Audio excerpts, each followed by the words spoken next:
गौतम बुद्ध की बचपन की कहानी। राजा शुद्धोधन दोनों किसानों से कहते हैं, कहो क्या याचना है।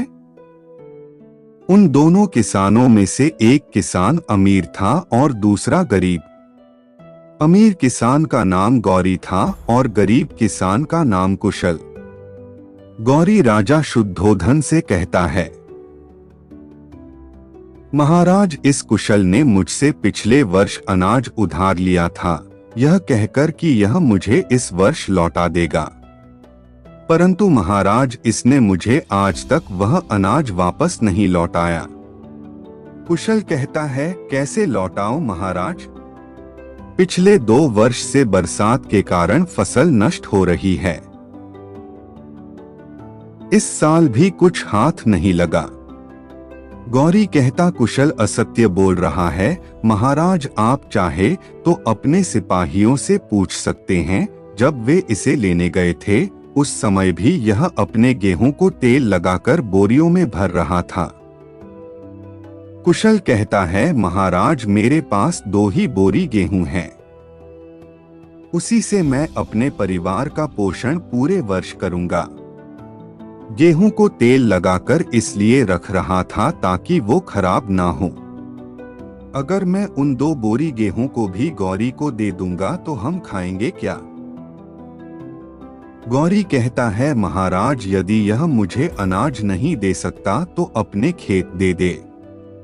कुशल कहता है, यदि मैं खेत दे दूंगा तो अनाज कभी ना लौटा पाऊंगा। दोनों पक्षों की बात सुनने के बाद राजा शुद्धोधन सिद्धार्थ और देवदत्त से न्याय करने के लिए कहते हैं। देवदत्त कहता है, महाराज, पहले न्याय मैं करूंगा। राजा कहते हैं, अवश्य।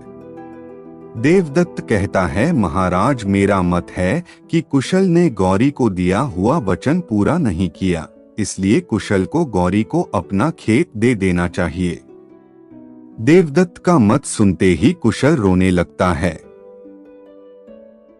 राजा शुद्धोधन सिद्धार्थ से पूछते, तुम्हारा क्या मत है सिद्धार्थ? सिद्धार्थ अपने आसन से खड़े होते हैं और कुशल के पास जा उसके आंसू पूछते हैं और कहते हैं, महाराज, यदि कुशल गौरी को अनाज दे देगा तो अपने परिवार का पेट कैसे पालेगा? और अगर खेत दे देगा तो अनाज कहां से उगाएगा? और गौरी को उसका अनाज कहां से लौटाएगा? वैसे भी गौरी के पास अनाज का अभाव नहीं है, इसलिए हमें कुशल की अनाज लौटाने की अवधि बढ़ा देनी चाहिए। राजा शुद्धोधन कहते हैं, मैं देवदत्त के निर्णय से सहमत हूं, क्योंकि कुशल ने गौरी को वचन दिया था, इसलिए कुशल को गौरी को कुछ ना कुछ तो देना ही पड़ेगा। कुशल कहता है, परंतु महाराज, घर से चलते वक्त मेरे पास जो भी सिक्के थे वे मैं गौरी को दे चुका हूं। गौरी कहता है, महाराज, कुशल असत्य बोल रहा है, इसने मुझे कुछ नहीं दिया। कुशल कहता है, महाराज, गौरी असत्य कह रहा है। गौरी कहता है, महाराज, भला मैं असत्य क्यों कहूंगा? सिद्धार्थ कहते हैं, महाराज, यदि आपकी आज्ञा हो तो मैं सत्य का पता लगा सकता हूं।